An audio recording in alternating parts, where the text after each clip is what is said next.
heaven.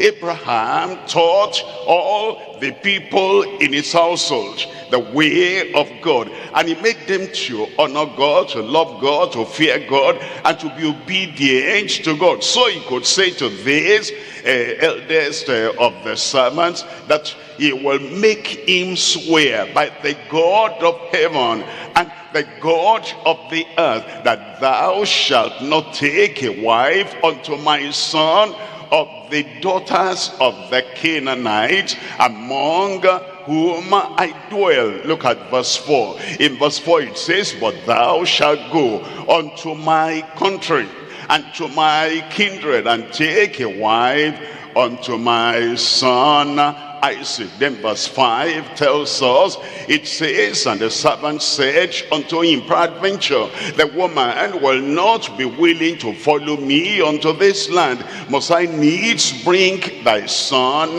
again unto the land from whence thou camest? Then in verse 6 it tells us that Abraham said unto him, beware that thou bring not my son thither again. Look at verse 7. It says in verse 7, the Lord God of heaven. Abraham at his old age still believed in the Lord God of heaven. If there's anything we should learn, is that as we grow older and older, our faith, our faithfulness, our dependence, our trust on the God of heaven should be increasing until it comes to the climax. After all, when we're old and aged and we're near the grave, we know that we're going to the God of heaven. And if there is any time to believe in God and to trust in God and to depend on him totally and fully, completely, that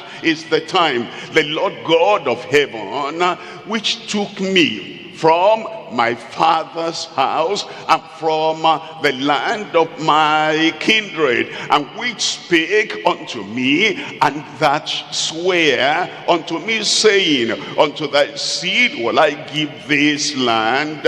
He shall send his angels before thee. He, the God of heaven, shall send his angels before thee, and thou shalt take a wife unto my son from thence. As we look at this chapter 24, there are things, principles that we are going to learn from.